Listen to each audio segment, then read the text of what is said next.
Alors, deuxième partie, on va aller un petit peu plus vite, parce que cette partie est beaucoup plus facile. Maintenant qu'on a posé les bases des différents types d'IA, de la définition de l'IA, on passe au deuxième point, qui est le fonctionnement de l'IA. Bien sûr, on ne peut pas éviter la question de l'écologie et de ce qu'il fait comme, ou du moins ce qu'il consomme comme énergie, comme CO2. Ce que je vous propose, c'est d'élargir le scope et de remonter de l'IA à toute l'informatique, tout le digital, tout le numérique. Pour vous dire la chose suivante, c'est que tout le numérique et le digital, y compris la fabrication des ordinateurs, la fabrication des smartphones, la fabrication des batteries d'ordinateurs et de smartphones, pas de voiture, hein, les puces, la consommation électrique, la 5G, le Wi-Fi, tout ce monde numérique et digital, fabrication, consommation, la fabrication des serveurs, tout ça, c'est égal au transport aérien. 4% de la consommation CO2, consommation énergétique, consommation de gaz à effet de serre mondiale. C'est l'aviation est égale à tout le numérique et le digital. Source, je vous donnerai les sources, Shift Project, source, tout ce que vous voulez. Et il se trouve que par un hasard, que je n'explique pas, que personne n'explique, c'est aussi le total de la consommation de toutes les marines mondiales. Tous les bateaux du monde, qu'ils soient de plaisance, la plaisance n'est rien, mais tous les cargos du monde, tous les porte-containers du monde, toute la flotte mondiale de navires consomme aussi 4% du CO2, des gaz à effet de serre, de l'énergie fossile du monde. Donc si on additionne aviation plus marine mondiale, on arrive à 8%, et tout le digital, 4%. Le problème du digital, c'est qu'il croît plus vite que l'aviation et la marine réunies ou pris individuellement. C'est-à-dire que si on ne fait rien, dans 10 ans, ce 8%, ce 4% va se transformer en 8 dans 10 ans. Mais à aujourd'hui, c'est 4. Donc remettons... Alors 4, on peut dire c'est beaucoup trop, on peut dire c'est correct. Dites ce que vous voulez, voilà les chiffres réels. Ce qui est certain, c'est que le plus économe de tous, ça reste notre cerveau humain, comme j'ai dit au tout début, avec ces fameux 20 watts. Et je vous donne ici des millions de tonnes CO2, millions de tonnes de gaz à effet de serre, pour être bien clair par rapport à tout ça. Tous ces chiffres viennent du Shift Project, donc ils sont pas certains, aucun chiffre n'est certain, mais ils sont quand même bien assis. Et je voudrais vous parler quelques instants d'un effet qu'on appelle l'effet rebond, qui s'appelle aussi le paradoxe de Jevons. Admettons que vous ayez une voiture et que votre voiture, pour faire un cas d'école, vous coûte 1 € du kilomètre. Et que par an, vous faites 1000 kilomètres. Donc vous avez une voiture, elle vous coûte 1 € du kilomètre, amortissement, plus essence, plus révision, entretien, assurance, elle vous coûte 1 € du kilomètre, et par an vous faites 1000 kilomètres, pour les besoins de mon calcul. Admettons que par un coup de baguette magique, j'arrive à transformer cet euro du kilomètre en 50 centimes du kilomètre. Je vous fais cadeau de l'assurance, je vous fais cadeau de l'essence, je vous fais cadeau de l'entretien, et je vous mets un carburateur plus performant. Elle ne consomme plus que, enfin, elle ne vous coûte plus que 50 centimes du kilomètre. On pourrait penser, et c'est là le paradoxe de Jevons, on pourrait penser que vu que vous faites 1000 km par an, au lieu que ça vous coûte 1000 €, 1 € du kilomètre, ça ne vous coûte plus que 500 €. Parce que vous faites toujours 1000 km, mais comme le kilomètre à 50 centimes, vous dépensez 500 €. Eh bien non, c'est là qu'est le paradoxe de Jevons. Le paradoxe de Jevons dit que si ça coûte moins cher, vous allez plus l'utiliser. Et vous allez dépenser 1500 € par an en faisant 3000 km, parce que c'est tellement pas cher, 50 centimes, que au lieu de prendre le train, au lieu de prendre les transports en commun, vous allez prendre la voiture, parce qu'à 50 centimes, ça fait un concurrent compétitif, et donc vous allez plus utiliser la voiture. Et c'est ce qui se passe dans l'informatique. Dans l'informatique, les smartphones sont de moins en moins chers, les gens achètent deux, un smartphone et une tablette. Et moi, j'ai des étudiants qui viennent en cours avec un smartphone, une tablette, un laptop. Et ceux qui bossent dans les boîtes qui leur donnent un smartphone, ils ont le smartphone du boulot, le smartphone perso, la tablette et l'ordi. Donc ils ont, on va dire, 4 ordinateurs. Si le smartphone ou l'ordinateur était à 5000 euros, on n'en aurait qu'un. On aurait un clavier qui va sur le smartphone, on aurait un écran qui va sur le smartphone, et on transformerait tous nos smartphones en ordinateurs. On n'aurait pas un ordinateur et un smartphone si ça coûtait très très très cher. Et bien ça, c'est l'effet rebond, parce que le prix baisse, parce que ça se commoditise. Pas facile à dire, je ne le redirai pas, hein, parce que ça se commoditise, alors j'en utilise plus. Super important de voir tout ça. Alors, j'ai trop envie de vous citer, vous le connaissez, peut-être vous l'avez vu en direct, cette discussion à distance que j'invente entre... Oui, Lionel, vous avez raison. C'est effectivement tout à fait le Black Friday, et c'est le phénomène du Black Friday, c'est moins cher, j'en prends plus, et c'est le slogan d'une application que vous ne devez pas utiliser, parce elle est trop addictive, qui s'appelle Temu, T-E-M-U, et sur Temu, le slogan c'est Shop like a billionaire. Achète comme si tu étais milliardaire.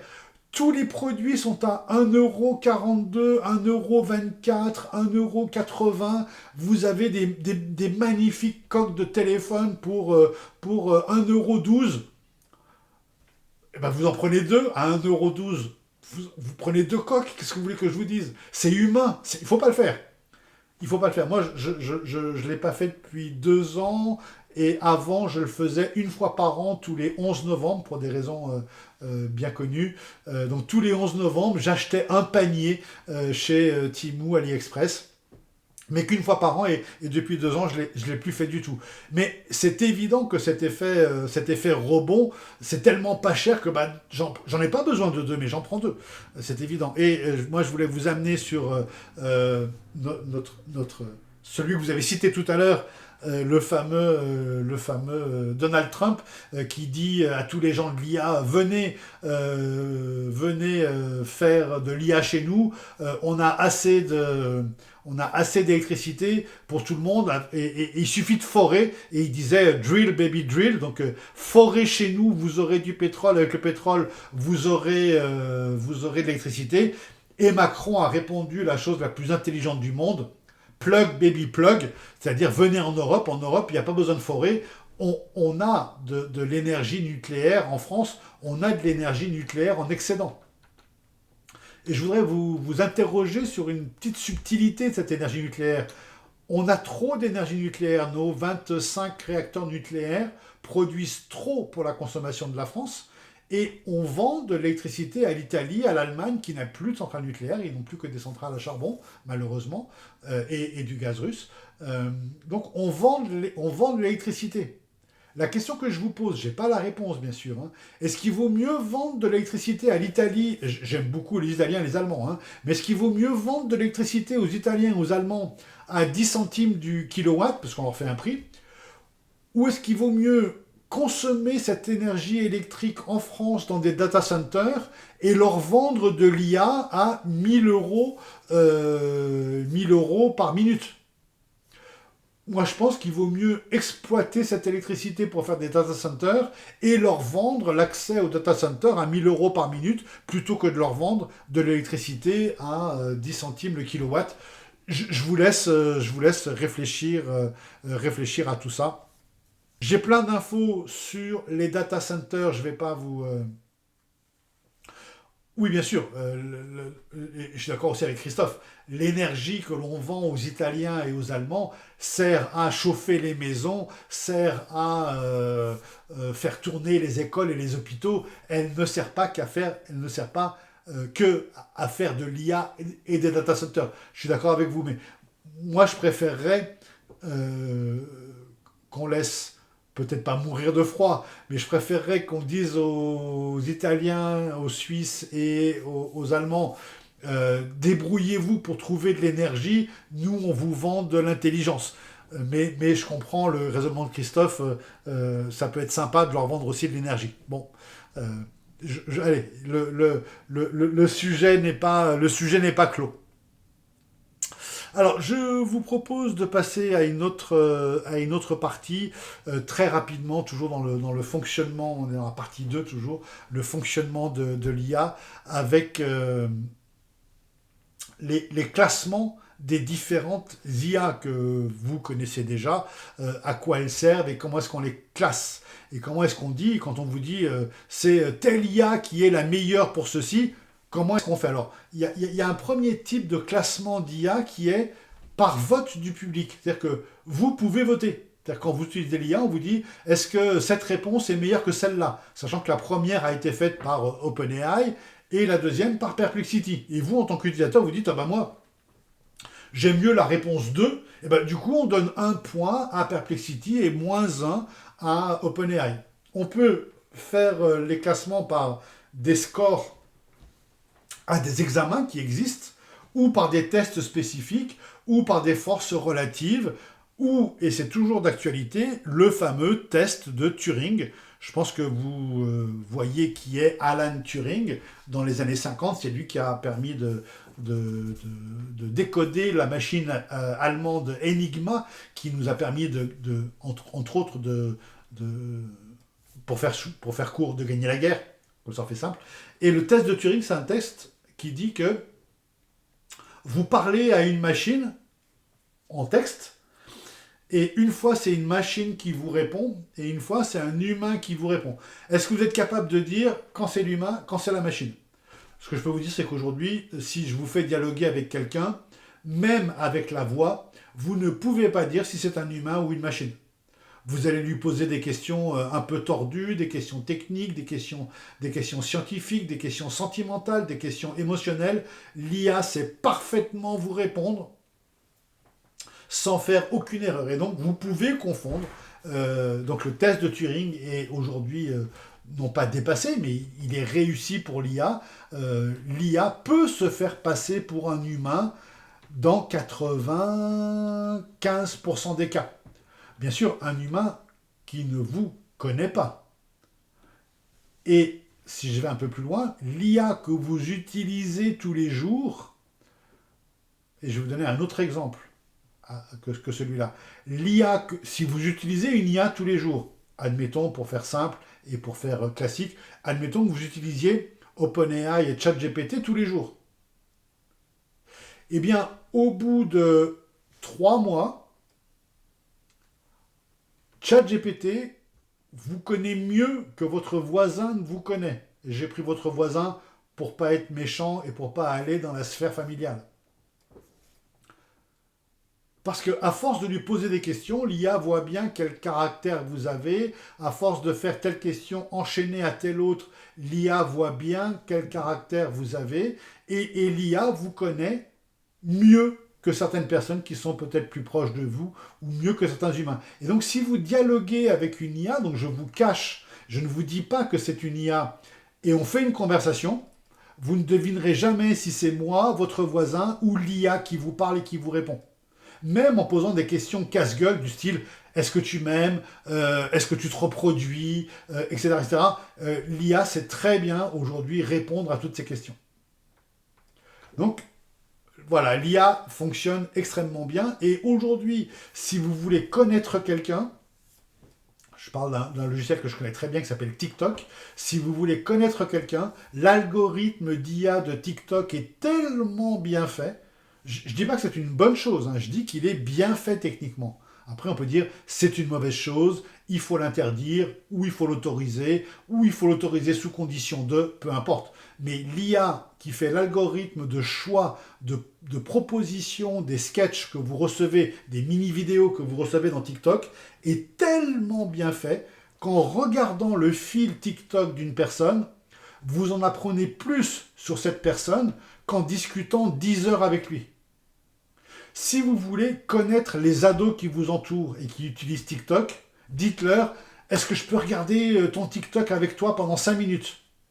Et vous allez en apprendre beaucoup plus sur cet ado que si vous discutiez à la manière d'un psy ou à la manière d'un conseiller ou à la manière de n'importe quoi avec lui. Donc si vous voulez le conseiller sur ses futures études, sur sur ce qu'il devrait faire ou sur comment s'y prendre à l'école pour ceci, comment faire cela, vous pouvez discuter pendant 10 heures avec lui, regardez son fil TikTok pendant 10 minutes, ça vous en apprendra quasiment autant.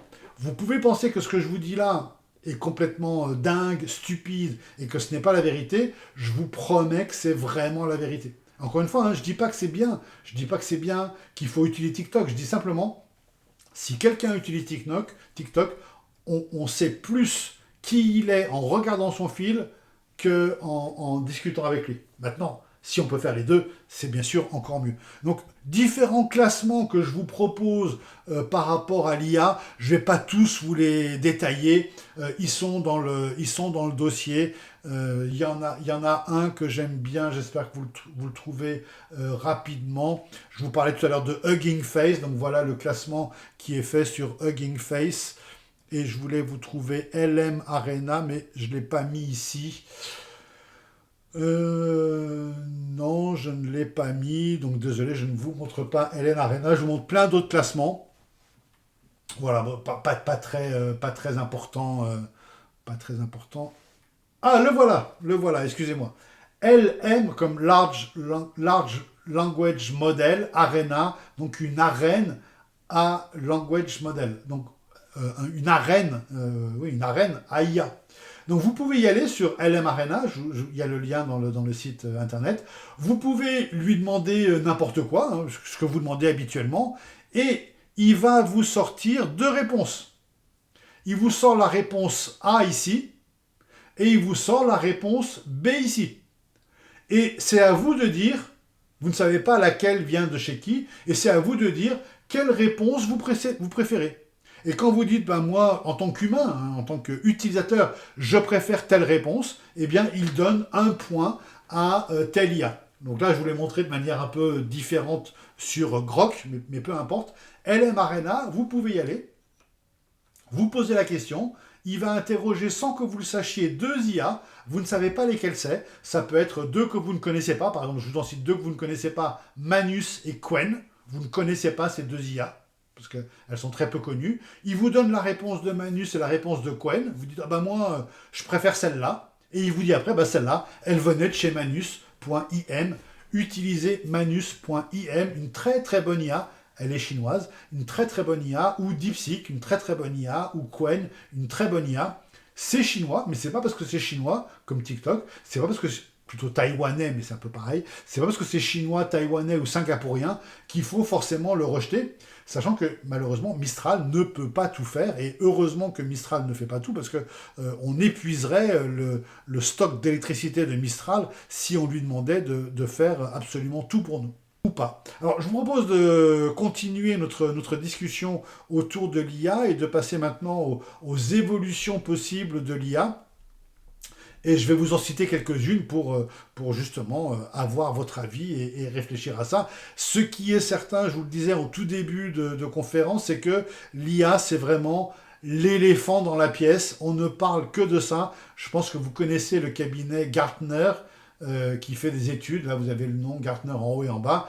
Ben, dans tout ce qui va se passer dans les 3 à 5 ans à venir, que ce soit du côté architecte, synthèse ou avant-garde, il y a toujours de l'IA qui est là, la Physical AI, AI Supercomputing, et là, AI Security Platform. Il y a de l'IA à vraiment toutes les sauces.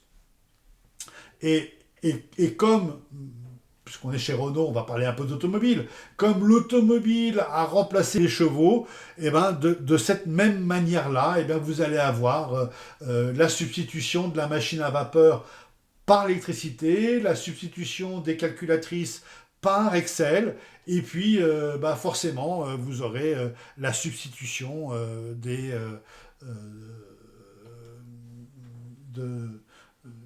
dictionnaires par l'IA, de Wikipédia par l'IA, et il va y avoir ces substitutions-là, c'est le changement. Et d'ailleurs, j'en profite pour vous dire que le web que vous avez vu naître, que vous utilisez tous les jours, eh bien, ce web, quelque part, tel qu'on le connaissait dans le passé, ce web, quelque part, il est mort.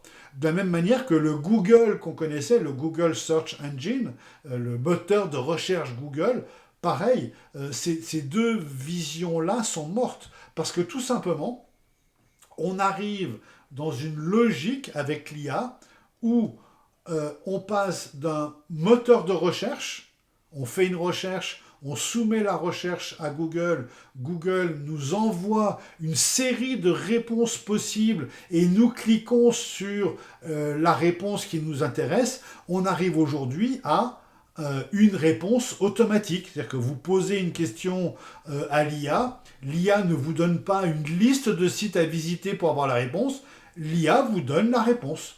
Donc c'est ce qu'on appelle le zéro-clic. Et le zéro-clic a beaucoup de conséquences, à la fois sur le modèle économique et sur le trafic des sites internet de marques et de médias. Je vous l'ai mis ici. L'IA aujourd'hui est un business model, donc le modèle économique de l'IA, c'est l'abonnement. Vous payez 10, 20, 30, 50 euros, certains 200, d'abonnement pour un modèle d'IA. Parfois c'est gratuit, mais ça ne restera pas gratuit longtemps. Alors que Google, c'est un modèle publicitaire. On ne paye rien, mais on est le produit. Est-ce que vous préférez ne rien payer à Google et être considéré par Google comme un produit, parce qu'il vend vos données et il vous vend de la pub, et vous êtes soumis à plein de pubs, ou est-ce que vous préférez payer l'IA, 5, 10, 15, 20 ou 200 euros par mois, et à ce moment-là, ne plus être considéré comme un produit, mais être considéré comme un client qui doit être satisfait contre ses 20 euros, ou plus ou moins, peu importe, et à qui on doit apporter la meilleure réponse possible. C'est certain qu'au début, l'IA a fait des hallucinations et qu'on a pu faire des omelettes d'œufs de lapin, on a pu faire des épinards avec du fer, on a pu faire des choses absolument dingues, mais c'était les hallucinations du départ. On est à 3 ans de maturité de l'IA aujourd'hui. On pourrait passer, avant de trouver une hallucination, je pense que si on posait, nous on est 80 ici, si les 80 on pose 10 questions à l'IA, ça fait quand même quelque part 800 questions, si on pose 800 questions à l'IA, je pense qu'il y aura 5 hallucinations, pas plus. Donc, vous voyez, aujourd'hui, on a vraiment amélioré le score d'hallucination. Mais ce qui est important pour cette IA qui est en zéro clic, c'est que ça fait une baisse du trafic Internet des sites de marques ou des sites d'infos ou des sites de médias qui vivaient de vos visites. Et aujourd'hui, il n'y a plus besoin de vos visites puisque l'IA vous donne directement la réponse. C'est le fameux zéro-clic. Et c'est pour ça qu'aujourd'hui, Google se transforme en Gemini et qu'on remarque, je ne vais pas vous faire le détail de tout ça, mais qu'on remarque cette fameuse progression de l'IA et baisse du trafic Internet. On appelle ça un graphique en dents de crocodile. On a la mâchoire du crocodile qui s'ouvre ici. Et il y a une tendance qui augmente, c'est celle de l'utilisation du zéro-clic et de l'IA. Et une tendance qui baisse, qui est celle de la visite des sites Internet. Et donc, le site Renault, alors maintenant revenons sur du concret de tous les jours, le site Renault, le site Ampère vont avoir moins de visites parce que les gens qui posent des questions vont avoir directement la réponse d'une manière ou d'une autre en zéro clic à travers l'IA ou à travers Google ou à travers Gemini ou à travers d'autres systèmes que je ne vais pas vous citer ici, mais on va avoir directement la réponse. On va utiliser un moteur de réponse et non plus un moteur de recherche. Hier, on utilisait un moteur de pub, Google. Aujourd'hui, on va avoir un moteur de réponse. On a directement la bonne réponse. Donc, on n'a pas besoin d'aller voir et d'aller parcourir le site Renault. On a directement la bonne réponse. Qu'est-ce que ça a comme conséquence? Ça a comme conséquence que le site web Renault, Ampère, Mobilize ou de crédit ou de leasing doit être écrit pour être lu avec les yeux d'un être humain, mais il doit aussi être écrit pour être lu par une machine qui est l'IA, parce que c'est de cette bonne compréhension du Citrono par l'IA que va dépendre l'interprétation que l'IA va donner à la question qui pose la question, à la personne qui pose la question, quelle est la meilleure voiture électrique 2026 pour une famille avec un enfant? Il faut que l'IA réponde la Renault 5. Mais pour que l'IA réponde Renault 5, pas que ChatGPT, Perplexity, Claude, Manus, DeepSeek, et toutes les autres que je ne cite pas, XAI, toutes les autres, Grok, que je ne cite pas maintenant. Pour que l'IA réponde que la Renault 5 est la meilleure voiture électrique pour une famille de 3 personnes qui part en vacances à tel endroit et qui a telle activité et qui va bosser à tant de kilomètres de chez lui avec une maison individuelle et donc une prise à disposition tous les soirs, il faut que l'IA dise c'est la Renault 5. Eh bien, il faut que cette IA comprenne en regardant le site Renault que c'est effectivement la Renault 5 qu'il faut conseiller. Et comprennent devant le site Volkswagen, devant le site de chez Stellantis, devant le site de chez Tesla, devant le site de BYD, bien sûr, devant le site BYD, Build Your Dream, une boîte chinoise qui a choisi depuis une dizaine d'années un nom anglais. J'étais le premier étonné de savoir que BYD voulait dire Build Your Dream pour une boîte chinoise. C'est une première. D'habitude, les boîtes chinoises s'appellent toujours avec des noms Baidu, c'est le Google chinois. Je cherche le TikTok chinois, ça s'appelle Douyin. Donc le TikTok chinois, TikTok existe en Chine, mais il ne s'appelle pas TikTok en Chine, il s'appelle Douyin. Donc on a toujours des noms chinois. Sauf BYD qui a décidé pour sa conquête mondiale de s'appeler Build Your Dream. Très belle, je trouve très belle idée de la part de BYD. Et ce qui était simple avant pour le site Renault, dans ce que peut-être vous connaissez déjà, qui s'appelle le SEO. Le SEO, c'est comment arriver en première position dans Google. Ça s'appelle le Search Engine Optimization. Donc là, qu'est-ce qu'il fallait faire par vos équipes Internet de chez Renault? Il fallait s'assurer qu'on était les premiers chez Google. Sachant que Google, c'était 95% du trafic, un tout petit peu chez Bing, mais la principale recherche qu'on faisait chez Bing, c'est pour aller chez Google. Donc Bing était quasiment inexistant, il n'y avait que Google, et je mets tout ça au passé, parce que comme je vous l'ai dit, le web de Google, le web classique est mort, donc il fallait être présent en première position chez Google.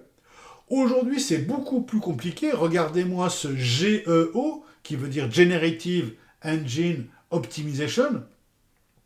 Il faut être premier chez, je vous les cite dans l'ordre, la petite étoile ici c'est Claude, il faut être premier chez Claude, premier chez Perplexity, premier chez OpenAI, premier chez XAI, premier chez Gemini, ou Gemini de Google. Et j'ai pas cité les Chinois, DeepSeek, Qwen et Manus, j'ai cité les principaux. Donc, le boulot des personnes qui font le site internet devient aujourd'hui extrêmement complexe ou complexifié, on va dire x10.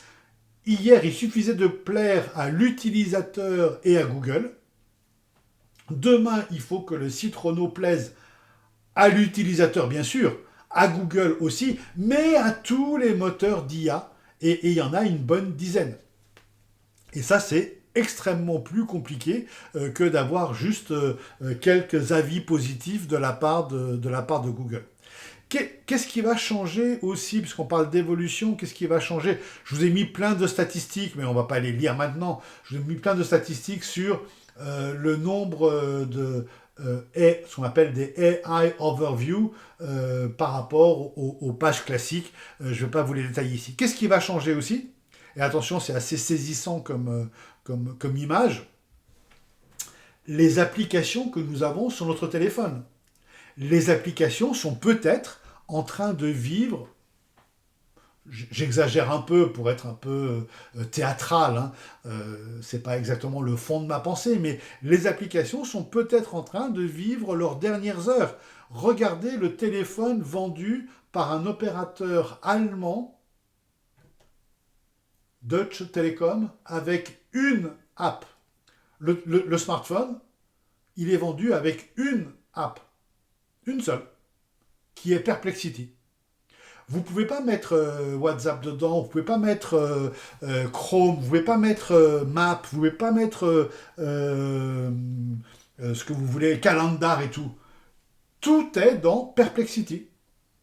Et vous demandez tout à Perplexity. Et regardez ce taux de téléchargement de chat, ce taux d'utilisation de ChatGPT sur mobile, 55, pardon, excusez-moi, 550, j'ai eu du mal à le dire, 550 millions de téléchargements de ChatGPT en août 25. 550 millions de téléchargements de ChatGPT. C'est absolument, absolument phénoménal.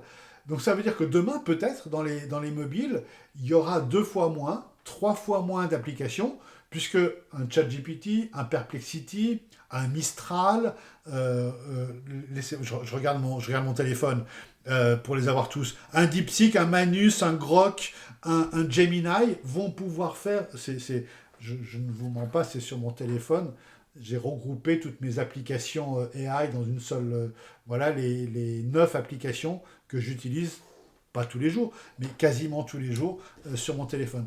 Peut-être que demain, on n'aura plus besoin des autres applications parce que notre Google Maps sera inclus dans ChatGPT, notre agenda sera inclus dans Gemini qui va regarder notre calendrier et nos mails sur Gmail, et peut-être qu'on n'utilisera plus qu'une seule application. Donc, cette IA va changer pas mal de choses. Encore une fois, est-ce que c'est bien? Est-ce que c'est pas bien? Est-ce que c'était mieux l'ancien mail d'avant, l'ancien web d'avant? Je vous laisse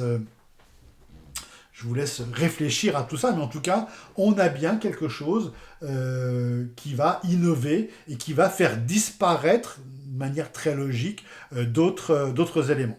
J'aimerais vous parler maintenant de device, donc d'appareil. Et cette fameuse vidéo que je vous ai évoquée tout à l'heure, mais qui a disparu d'Internet, c'est la vidéo entre ces deux messieurs.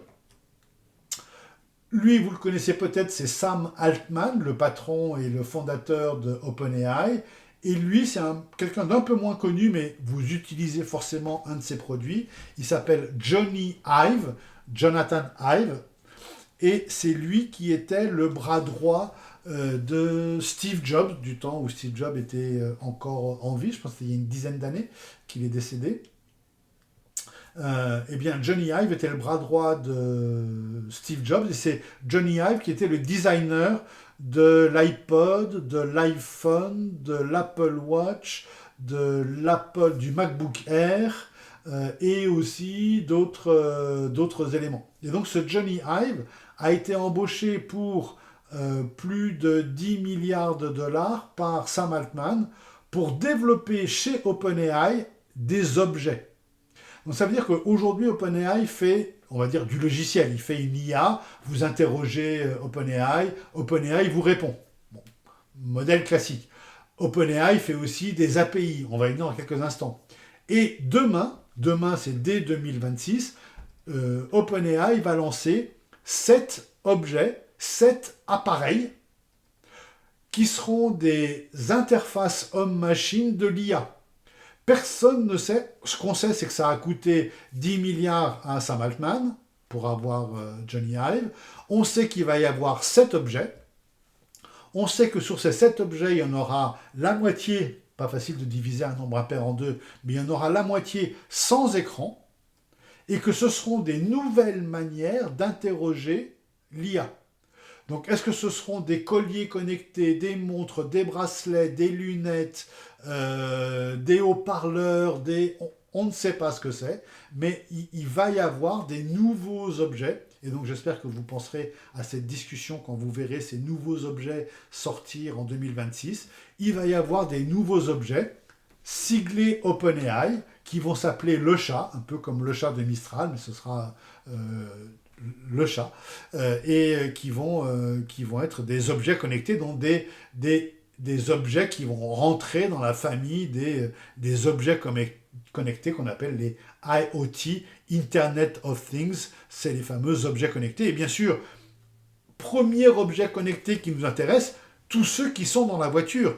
Il y a des dizaines, voire plutôt des centaines d'objets connectés dans la voiture, et certains d'entre eux pourront être, entre guillemets, disruptés par l'IA, parce que on va pouvoir utiliser son téléphone ou un objet de OpenAI pour remplacer telle ou telle chose qui est dans notre voiture. Autre révolution à venir, là vous le voyez peut-être pas très bien, je vous le mets en grand. Vous voyez le petit monsieur qui est au milieu, c'est toujours le même Jensen Huang, le patron de Nvidia, et il est au milieu d'une présentation et il présente tous les robots humanoïdes du marché. Et donc ça va de Figure AI, une boîte chinoise qui fait un robot, à Boston Dynamics qui est du MIT, à Elon Musk et à tous ces gens-là. Et chez Renault, vous avez eu l'intelligence de vous associer avec Wondercraft qui fait le Kelvin 40, en hommage, j'imagine, à la personne qui a fait la base Kelvin. Et qui est un robot. Alors celui-là est un peu bizarre, il est sans tête, mais on voit très bien qu'il est fait pour, et c'est ce que j'aime dans ce robot, quelle majesté, quelle intelligence. On voit très bien, je vous le mets en grand, mais je pense que vous l'avez déjà vu, on voit très bien que là, on peut mettre un pied d'homme sur les pieds du robot. On voit très bien que là, on peut venir y caler sa tête, et on voit très bien à quoi peut servir ce robot. Ce robot peut servir à nous augmenter. On peut s'en servir comme d'un exosquelette et il peut nous aider à attraper des choses, à porter des choses, à marcher plus vite, plus loin et à rendre de la mobilité aux personnes qui n'en auraient pas ou à aider les personnes à faire des choses qu'elles ne pouvaient pas faire. Donc, très intéressant de voir le développement des robots. Au Japon et en Corée du Sud, il y a plus de robots qui travaillent dans les usines que d'êtres humains. C'est les deux seuls pays à avoir franchi ce cap. Y en aura-t-il d'autres pays qui vont franchir ce cap? Je n'en sais rien. Est-ce qu'on va arriver pour Corée, Japon à un taux de 70-75% de robots dans les usines par rapport aux êtres humains? J'en sais rien non plus. J'ai plutôt envie de dire qu'on prend la voie d'une robotisation des tâches. On a souvent dit que l'IA attaquait plus les cols blancs que les cols bleus. Les robots vont remplacer plus les cols bleus que les cols blancs. Mais entre col bleu et col blanc, il me semble que la tendance est à plus de robots et plus d'IA pour beaucoup, beaucoup de tâches. Et on parlera après des conséquences que tout cela peut avoir sur le monde du travail et sur différents éléments qui nous intéressent. Aujourd'hui, il y a beaucoup de robots, dont ceux de Figure AI, les robots dont je vous parlais il y a quelques instants, qui sont des robots assistés par l'homme. C'est-à-dire que derrière le robot, il y a un être humain qui apprend au robot à faire les choses. C'est-à-dire que quand vous dites au robot « sors la vaisselle du lave-vaisselle et arrose les plantes », il y a un être humain qui supervise le robot qui fait ça. Mais à la 5e fois qu'il a vidé le lave-vaisselle, l'être humain n'intervient plus. À la 5e fois où il arrose les plantes, l'être humain n'intervient plus. Donc ce sont des robots assistés par des êtres humains, tout comme ces robots livreurs qui se transforment en drones et en appareils roulants. Très intéressant. Donc au début, c'est ce qu'on appelle opérés à distance. Ces robots sont opérés à distance. Donc c'est une sorte d'entraînement. Donc ils sont opérés à distance pour être entraînés. Vous avez ces robots sur le site de nature.com, donc nature.com, qui est un site important d'explication. Vous avez le nom du site ici, nature.com. Donc au début, ils sont téléopérés pour l'apprentissage, et au bout de 2, 3, 4 téléopérations, ils deviennent complètement autonomes. Donc c'est des choses qui peuvent être extrêmement intéressantes, et on a des robots qui savent repasser, qui savent plier les choses, qui savent faire des des hamburgers qui savent générer beaucoup de choses. Et puis, dernière étape, mais là on va passer très rapidement dessus, dernière étape, ce que je vous évoquais tout à l'heure, AGI ou ASI, c'est la générale ou la super intelligence. Là, l'homme est dépassé, mais attention, l'homme peut toujours arrêter la machine. Donc, dans le règlement du fonctionnement de l'IA, qu'elle soit en robot ou qu'elle soit simplement en réponse, on peut toujours arrêter une IA en arrêtant de s'en servir.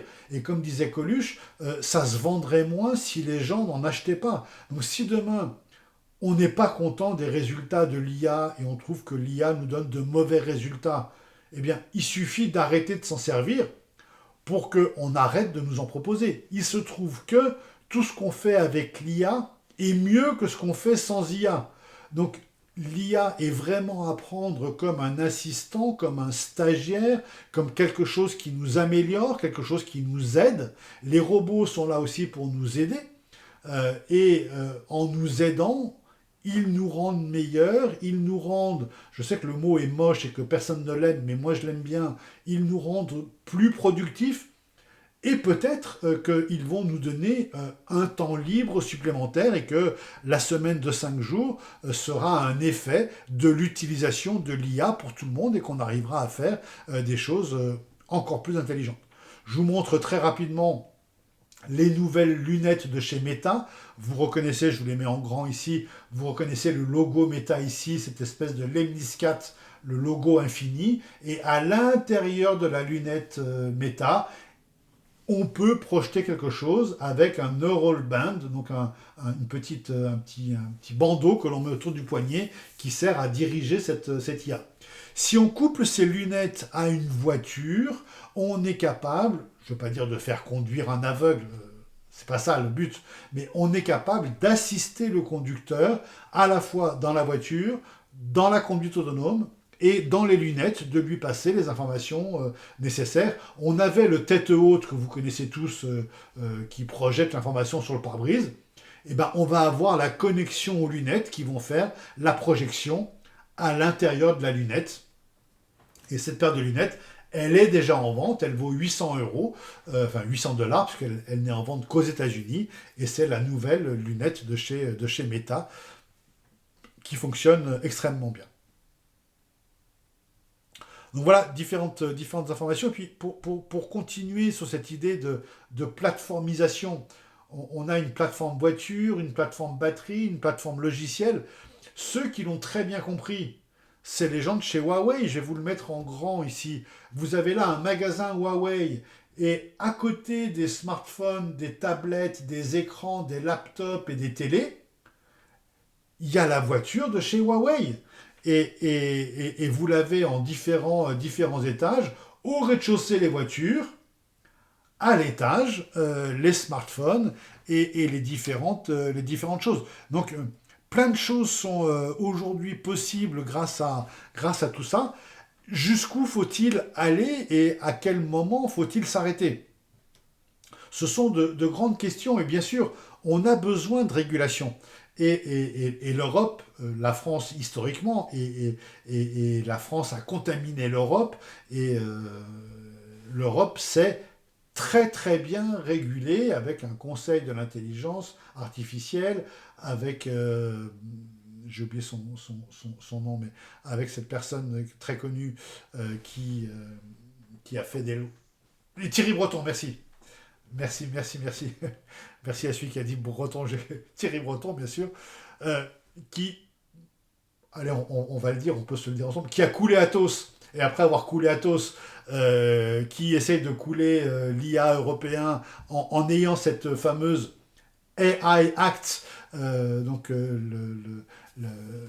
l'autorisation de l'IA à venir en Europe, ce qui empêche à la fois Apple, à la fois Google, de développer les solutions qui sont disponibles en Angleterre et en Suisse, aux États-Unis, en Amérique du Sud, en Asie sont assez peu présents, mais des solutions comme AI Overview qui empêchent de développer tout ça. Et on a aujourd'hui une régulation très forte en Europe Je vous refais la blague que j'ai faite tout à l'heure. Quand il y a une nouvelle technologie, les Américains font un business, les Chinois copient, les Européens régulent. Donc aujourd'hui, on a très bien su réguler l'IA avec l'IA Act, avec le DMS, le Digital Market Services, le DSA, Digital Services Act. On sait très bien réguler. Maintenant, moi je pense que la régulation, elle doit plus être au niveau de chaque entreprise, de faire une charte de l'IA. Comment est-ce qu'on se sert de l'IA chez Renault pour éviter ce qu'on appelle le IA Shadow ou AI Shadow, c'est l'IA dans l'ombre, l'IA dans l'IA cachée que on fait tous en utilisant le chat GPT au bureau sur son téléphone personnel alors que c'est interdit dans les fondements de l'entreprise d'utiliser son IA. Ben, si ça nous économise du temps, on fait tous de l'IA Shadow en allant demander à une IA de faire ceci pour nous, même si la charte de l'IA de l'entreprise l'interdit. Donc moi, je suis plutôt qu'une régulation européenne ou française sur l'IA, je suis plus pour que chaque entreprise utilise au maximum les capacités de l'IA pour le développer en interne, pour être, comme je l'ai dit, on-premises, dans les locaux, pour être en edge computing, dans les locaux, pour avoir ces IA internes, les maintenir, embaucher s'il le faut des dizaines de personnes pour mettre au point ces IA locales et permettre à tout le monde de les utiliser. Et plus on les utilise, plus elle s'améliore. Donc on a vraiment intérêt de l'utiliser. Et si l'IA de Renault est super efficace, ben, vous n'aurez pas du tout envie de perdre votre temps à utiliser autre chose que cette IA de Renault. Vraiment, pour moi, la chose extrêmement importante, c'est de considérer l'IA comme un assistant, de considérer l'IA comme quelque chose qui nous améliore, plutôt que comme quelque chose qui nous remplace. Et éventuellement, l'IA va remplacer certaines tâches, c'est évident. Mais l'IA ne remplacera pas un projet. L'IA ne peut pas avoir l'idée de mettre en place un nouveau projet chez Renault pour faire ceci et cela. Que ce soit un projet interne pour améliorer un processus interne, ou que ce soit un projet qui vise à lancer un nouveau service pour les clients, ou un nouveau produit pour les clients, ou une nouvelle fonctionnalité de la voiture pour les clients. L'IA ne va pas dire je vais mettre en place un projet pour faire ceci. En revanche, vous avez l'idée de mettre en place un projet. Hier, la réalisation de ce projet coûtait 1, 2, 3, 10, 50 millions d'euros. Et donc, on vous disait, 50 millions d'euros, c'est quand même cher pour arriver à ce résultat-là. Ce serait bien, mais c'est trop cher, on ne peut pas se l'offrir. Il faudrait 50 personnes, il faudrait des ressources de ceci, il faudrait des ressources de cela. On ne peut pas le faire. Eh bien, votre projet qui valait 50 millions d'euros hier, aujourd'hui, grâce à l'IA, il n'en vaut plus que 5. Et pour 5 millions, vos supérieurs vont dire, bah oui, 5 millions, ça vaut le coup de lancer ce projet parce que c'est un super avantage par rapport à la concurrence. Donc l'IA peut remplacer des tâches, l'IA peut faire des choses pour nous, mais elle ne peut pas initier des projets. Elle ne peut pas non plus remplacer un métier. Parce que dans le métier, il n'y a pas que des tâches accomplies. Il y a la présence de la personne, il y a la communication de la personne, il y a tout ce que la personne va émettre autour d'elle qui ne peut pas être remplacé par une IA sans esprit, sans émotion et avec certes une intelligence fertile, mais une intelligence fertile qui ne fait que répondre à nos sollicitations. L'IA ne se sollicite pas toute seule. Vous pouvez regarder ChatGPT pendant 1 heure, il ne se passera rien. Tant que vous ne l'interrogez pas, ou que vous ne lui dites pas la chose la plus intelligente que vous pouvez faire avec une IA, c'est pose-moi des questions sur tel sujet. Et l'IA va vous poser des questions. Et ça va devenir intéressant de répondre aux questions de l'IA. Mais tout seul, il ne se passera rien du tout. Alors j'aimerais vous soumettre un petit jeu, un petit quiz. Qui dans le chat peut répondre à ces 2 questions? Tesla is a... Alors c'est en anglais, mais vous comprenez assez bien l'anglais pour ça. Tesla est une entreprise de blablabla, il faut trouver blablabla. Et SpaceX, qui fait des fusées, est une entreprise de blablabla. À votre avis, c'est quoi les deux... comment s'appelle ce jeu au jeu des trous, on remplit les trous. Phrase à trous, voilà, la phrase à trous. Alors oui, effectivement, c'est deux compagnies qui appartiennent à Elon Musk. Je tiens toujours à citer Gwynne Shotwell, qui est la réelle directrice générale de SpaceX. Très marrant, Thierry qui dit boring, Tesla is boring et SpaceX is boring. Boring voulant dire ennuyeux, ennuyant. Non, c'est pas boring, ni technologie, ni Musk. Aussi bizarre que ça puisse paraître, Tesla est une compagnie d'énergie et SpaceX est une compagnie de télécommunications. Avec la R5, je pense qu'effectivement, Tesla is dead, mais ça c'est un autre sujet. Ce qui est intéressant de comprendre dans les évolutions de Tesla et de SpaceX, c'est que le plan de Tesla, c'est de devenir une entreprise d'énergie. Et ce qui est intéressant dans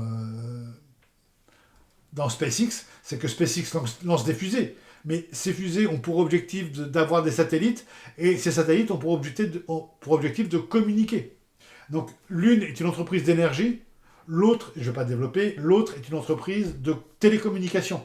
Et aujourd'hui, SpaceX fait plus de 10 milliards. Alors SpaceX, oui, le film dit que c'est pour aller sur Mars et pour être multiplanétari, pour être une espèce multiplanétaire et pour, en cas de problème sur Terre, vivre sur Mars. Mais y a peu de chances que cela advienne, même si c'est le plan officiel. Le plan officieux, c'est que aujourd'hui SpaceX fait... Alors l'énergie sur Mars, ça c'est pas bête ça, Julien.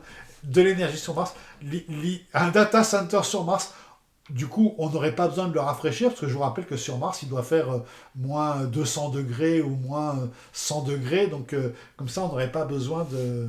Mais l'idée d'un data center à la place de l'ISS, enfin au niveau de l'ISS, est une solution qui est très très très prisée, parce que à la vitesse de la lumière, 400 km c'est quelques secondes, même pas quelques secondes, quelques dixièmes de seconde, qu'est-ce que je dis, quelques centièmes de seconde, et dans l'espace, on n'a pas ce problème de rafraîchir. Alors il y en a qui veulent envoyer Elon sur Mars, je suis d'accord avec vous, envoyons Elon sur Mars pour avoir la paix sur Terre, mais en tout cas, laissez-moi quand même vous dire que SpaceX fait 10 milliards d'euros de chiffre d'affaires en vente de télécommunications. Donc SpaceX lance des fusées, ces fusées lancent des satellites, ces satellites font de la communication. Aujourd'hui, c'est 10 milliards de chiffre d'affaires annuel par SpaceX en télécommunication. Donc c'est quand même pas mal. Alors oui, Google a des projets de data center enfouis dans la mer, a des projets de data center dans l'espace, a aussi des projets de montgolfières qui seraient à quelques 5-10 km de hauteur pour apporter du Wi-Fi sur cette zone-là. Et effectivement, Raphaël a raison, SpaceX sont leurs propres clients. Ils lancent des fusées qui lancent des satellites, majoritairement les leurs, mais aussi d'autres satellites. Enfin, ne faisons pas l'idée de ce que fait Elon Musk. Il est assez abject pour ça, pour le faire lui-même. Concentrons-nous sur juste ces deux idées, c'était de dire une boîte qui fait des voitures et en fait se considère comme une compagnie d'énergie, une boîte qui fait des fusées se considère comme une compagnie de télécommunications.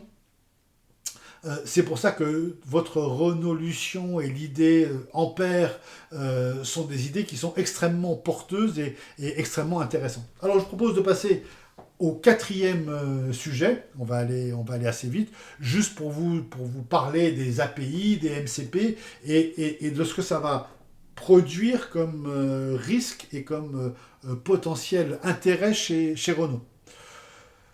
Donc déjà, si on passe à l'utilisation de l'IA, et qu'on vous dit, ah mais en interrogeant l'IA, tu fais cramer la planète, tu interroges l'IA pour rien. les 29 000 requêtes par seconde que reçoit ChatGPT, c'est complètement nul. Eh bien, distinguons déjà ce qui est manuel, donc fait par l'homme, de ce qui est automatique, fait par des machines. Et ça boucle avec ce que je vous disais au tout début, que la bonne IA était invisible. Le bon logiciel, c'est celui qu'on ne voit pas. La bonne technologie, c'est celle qui disparaît sous l'usage. Et donc, la bonne IA, eh bien, c'est l'IA qui est automatique de ce côté-là et qui représente à aujourd'hui 80% des sollicitations des IA.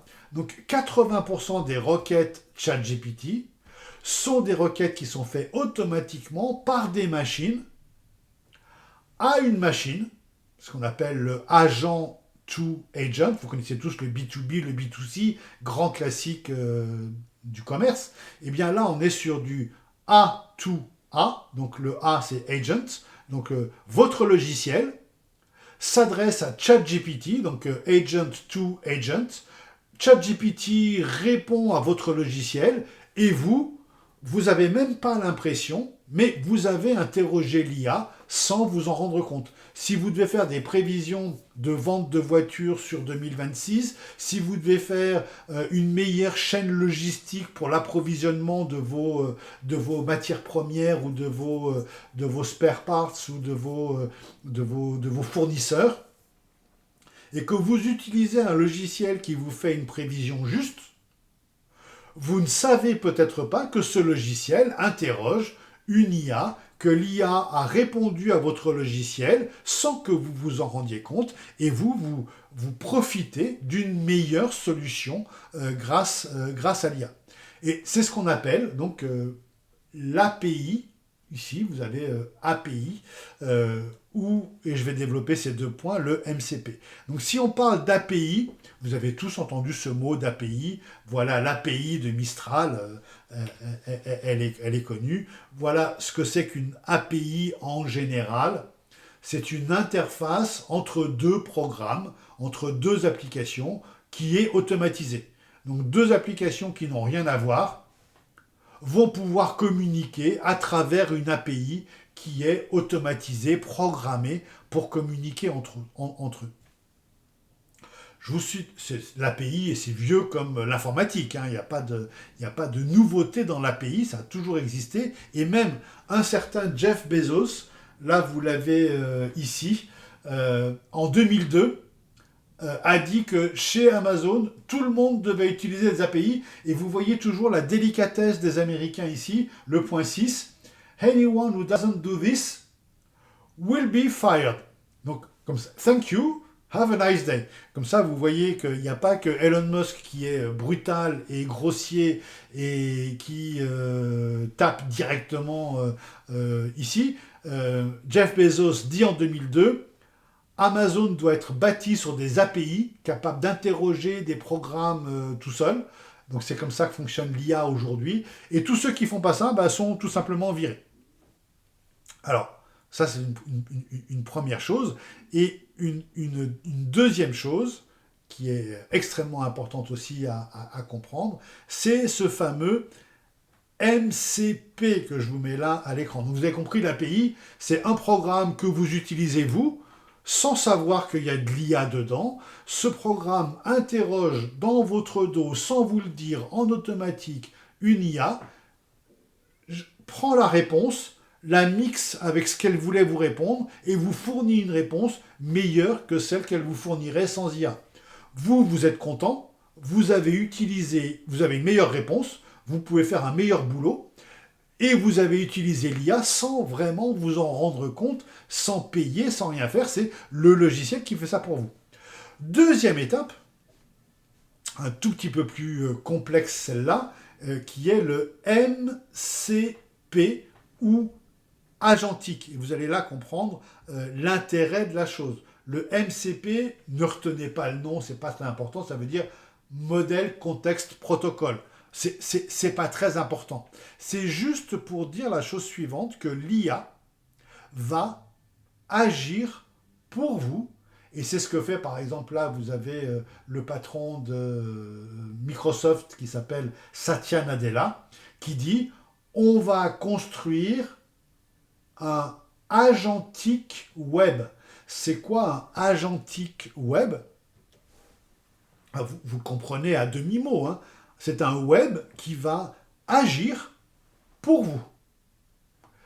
Ça veut dire très clairement que demain, vous prendrez votre navigateur favori. Ça peut être Edge, ça peut être, si vous êtes sur Windows, ça peut être Edge, ça peut être Chrome. Si vous êtes sur Mac à la maison, ça peut être Safari, ça peut être Firefox si vous êtes de l'ancienne garde, ça peut être n'importe quel navigateur. Et vous allez demander à votre navigateur à travers une IA, et c'est pour ça, si vous avez suivi les derniers développements, aujourd'hui, Perplexity et OpenAI lancent leur propre navigateur qui s'appelle Comet et Atlas. Donc demain, au lieu d'utiliser Chrome, vous pourrez utiliser Atlas, ou vous pourrez utiliser Comet, ou vous pourrez utiliser Manus, peu importe, oubliez tout ce que je viens de vous dire. Demain, vous allez demander, non pas à l'IA, mais vous allez demander à votre navigateur, c'est différent, vous allez demander à votre navigateur de réserver un billet de train pour vous. Et là, le navigateur, il va utiliser l'IA, mais il va aussi utiliser le mot de passe pour SNCF Connect que vous avez déjà utilisé, le login que vous avez déjà utilisé. Votre navigateur, il sait que vous avez déjà réservé 10 places de train, que vous prenez toujours les secondes, parce que la politique chrono vous oblige à prendre des secondes, que vous prenez toujours un Paris-Orléans qui part le soir de Paris, qui arrive le matin à Orléans, et donc vous allez lui dire à votre navigateur, réserve-moi un train Paris-Orléans pour vendredi soir. Il sait très bien que d'habitude vous le prenez vers 19h, que vous prenez de la seconde, que vous payez avec telle carte, et il va vous proposer, il va vous dire, voilà, il y a trois trains différents, celui de 18h30, celui de 19h, celui de 19h12, lequel veux-tu? Vous cliquez sur 19h30, voulez-vous payer? Oui, et il va se débrouiller tout seul, avec la validation de la carte bancaire, avec tout ça. C'est ce qu'on appelle donc le web agentique. Alors attention, c'est là que ça devient intéressant. Ça, c'est juste anecdotique. Pas très intéressant.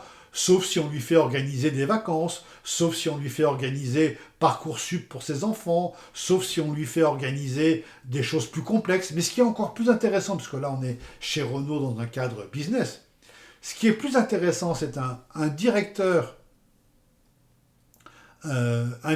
général qui va pouvoir dire à son IA ou à son navigateur: peux-tu me faire un tableau comparatif? Je voudrais changer de leasing pour nos 12 voitures. Tu sais quelle voiture nous avons? Ben oui, il sait parce qu'il voit les factures des voitures tous les mois du leasing précédent. Donc il sait qu'il y en a une comme ci, une comme ci, une comme ça.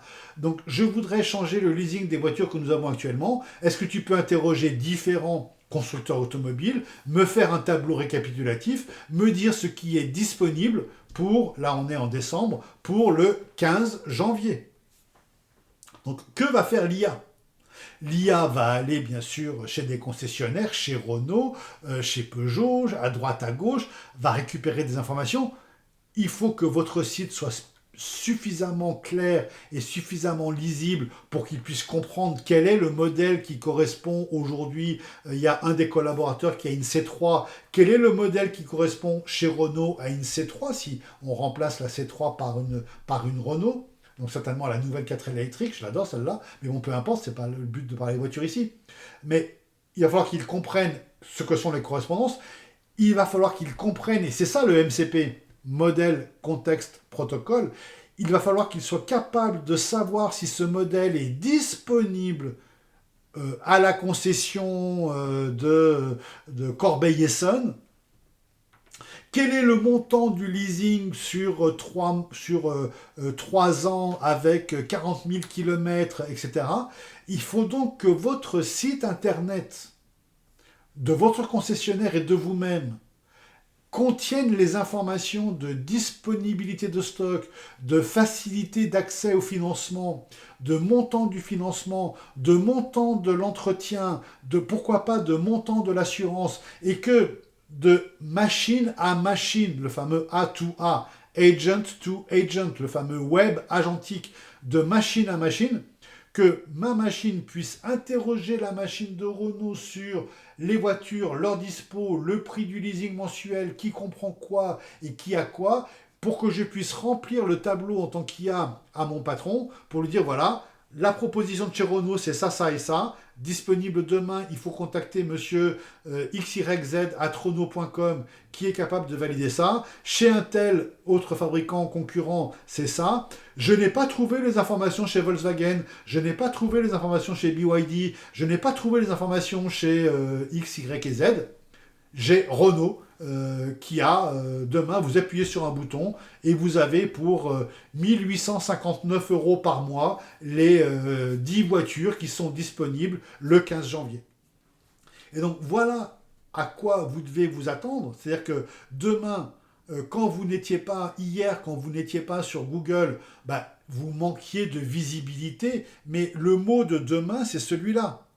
C'est No AI, no business. C'est-à-dire que si vous n'êtes pas dans l'IA, si Renault n'a pas mis toutes ces données disponibles avec des MCP en machine to machine ou en agent to agent, si les données de Renault ne sont pas disponibles pour que mon IA aille piocher dans ces données pour faire un tableau clair, bah, vous n'allez pas être dans les tableaux de choix, de décision, du choix des nouvelles flottes de véhicules. Ça peut être une flotte de véhicules, ça peut être une flotte de camions, ça peut être une flotte de n'importe quoi. Donc on ne rentre pas dans le détail de comment fonctionnent les MCP, mais vous avez compris le fonctionnement. C'est une machine qui vient demander à votre machine si les produits sont disponibles ou pas disponibles. Donc bien sûr, par rapport à tout ça, on a vu le principal, mais il va exister des dizaines d'IA qui génèrent, bah, ça vous le savez déjà, parce que vous l'avez tous vu, qui génèrent du texte, qui génèrent des images, qui génèrent des bandes dessinées, qui génèrent des scénarios, qui génèrent des bouts de films, qui demain généreront le scénario et le film complet, qui génèrent des acteurs. Les acteurs sont maintenant des IA qui ont des personnalités, qui ont des traits. Demain, vous allez reconnaître, on l'appellera Elisa, parce que ça me fait plaisir, parce que Elisa est une très très vieille IA, on l'appellera Elisa. Vous saurez qu'Elisa n'est pas un personnage humain, vous saurez qu'Elisa est une IA, mais vous aimerez les traits de Elisa, vous aimerez le caractère de Elisa, vous aimerez l'humour de Elisa, et il n'est pas impossible que d'ici 5 ans, vous alliez voir un film en disant « Ah, j'ai bien aimé Elisa », sachant très bien, parce que vous n'êtes pas dupe, que Elisa est une IA, mais qui a de l'humour, qui a une personnalité, et qui finalement est assez attachante à l'instar du film Heure. Donc il va y avoir des IA pour tout. Je ne vous montre pas les prouesses que font les différentes IA. Je voudrais qu'on se quitte sur un concept économique un peu étonnant. C'est le fameux AI or die. Bon, je vais pas développer outre mesure ceci, mais néanmoins finir sur le 5e point qui est l'économie et éventuellement le chômage possible, le chômage généré par ces IA. En parlant aussi bien sûr de la mobility technology, qui est quelque chose d'extrêmement important et impactant chez Renault, avec des plateformes intéressantes, avec plein de choses qui sont extrêmement intéressantes au niveau des OS. Mais par rapport à l'économie, je voudrais juste comparer deux théories pour finir, et puis on se quittera là-dessus après un petit mot de la fin. Deux théories qui peuvent se contredire et des idées qui peuvent être intéressantes. Une théorie schumpeterienne, et donc là vous avez en noir et blanc sur la droite de l'écran Monsieur Schumpeter, j'ai oublié son prénom.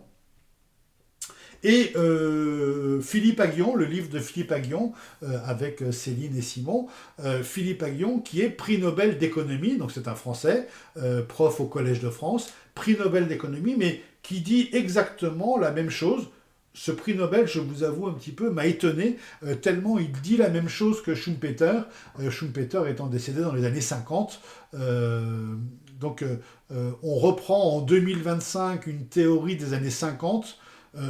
Selon moi, mais qui suis-je pour juger, je ne pensais pas que ça valait le prix Nobel. Cette théorie est la suivante, c'est la théorie de une innovation détruit ce qu'il y avait précédemment. Donc il y a une innovation, et grâce à cette innovation, on peut détruire ce qu'on a fait hier. Et puis il y a une nouvelle innovation qui nous permet de détruire ce que l'innovation précédente a fait, et ainsi de suite. C'est la théorie de la destruction créatrice. Ça, c'est une théorie. Puis il y a une autre théorie, plus humaniste, portée par Michel Serres, portée par d'autres philosophes et d'autres économistes, qui est une théorie qui dit que chaque innovation nous améliore. Donc on est sur de l'amélioration incrémentale. Quand l'homme a inventé l'écriture, il ne s'est pas arrêté de parler. Quand Gutenberg, en 1455, a inventé l'imprimerie, on ne s'est pas arrêté d'écrire et de parler. Quand, dans les années 90, il y a eu beaucoup d'ordinateurs, on ne s'est pas arrêté d'écrire et de lire et de parler. Et aujourd'hui, on a l'IA, on ne va pas s'arrêter de travailler, lire, parler, écrire, réfléchir, parce que l'IA est là, ce n'est qu'un outil de plus. Et je voulais vous montrer un dernier livre un peu provocateur, Ne faites plus d'études, par Laurent Alexandre et Olivier Babot.